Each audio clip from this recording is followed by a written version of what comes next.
বাংলা সিরিয়ালের নায়িকারা কে কত টাকা পারিশ্রমিক পান, কার পারিশ্রমিক সব থেকে বেশি? বাংলা সিরিয়াল ইন্ডাস্ট্রি চিরদিন নতুন এবং পুরানো প্রজন্মের দর্শকদের কাছে বিনোদনের বড় মাধ্যম। তাই এখানে অভিনেতা ও অভিনেত্রীর পারিশ্রমিকের অঙ্কটা সিনেমার তুলনায় কম হয় না। প্রতি মাসে কয়েক লক্ষ টাকা পর্যন্ত বেতন পান তারা। জি বাংলা এবং স্টার জলসায় খ্যাত অভিনেত্রীরা কত টাকা বেতন পান, চলুন আজ জেনে নিই এই প্রতিবেদনে। ভিডিওটি ভালো লাগলে অবশ্যই একটি লাইক করে, আমাদের চ্যানেলের যদি নতুন সদস্য হয়ে থাকেন তাহলে অবশ্যই চ্যানেলটিতে একটি সাবস্ক্রাইব করে পাশে থাকা বেল আইকনটি ক্লিক করে আমাদের সঙ্গে থাকবেন। অপরাজিতা আঢ্য একজন সিনিয়র অভিনেত্রী। সিরিয়াল এবং সিনেমার অভিনয় করার ধরন তার অনেক জনপ্রিয়তা। তিনি এখন জল থই থই ভালোবাসার ধারাবাহিকে অভিনয় করছেন। এর আগে লক্ষ্মী কাকিমা সুপারস্টার ছিলেন।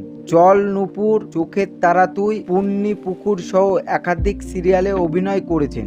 অপরাজিতা প্রতি মাসে 40 থেকে 45 হাজার টাকা পারিশ্রমিক পান।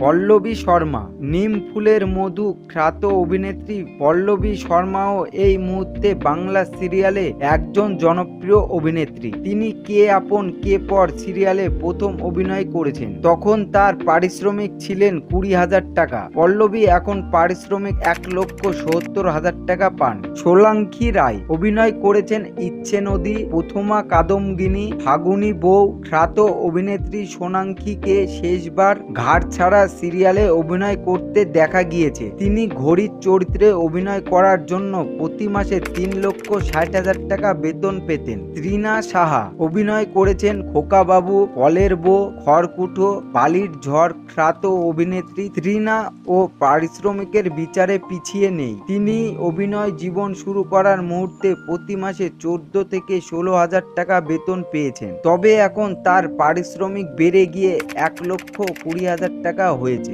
অঙ্কিতা মল্লিক জি বাংলা জগদ্ধাত্রী সিরিয়ালে অভিনয় করেছেন অঙ্কিতা। এটাই তার প্রথম সিরিয়াল। তিনি প্রথম দিকে প্রতি মাসে 70,000 টাকা মতন বেতন পেয়েছেন। তবে সিরিয়ালের জনপ্রিয়তা বেড়ে যাওয়ায় তার পারিশ্রমিক কিছুটা বেড়ে 1,45,000 টাকা হয়েছে। মানালি দে অভিনয় করেছেন বউ কথা কও, ধুলোর কোনার কর, এখনকার কাছে কই মনের কথা সিরিয়ালে অভিনয় করেছেন মালানি। পারিশ্রমিক এখন প্রতি মাসে 2 লক্ষ টাকা মতন।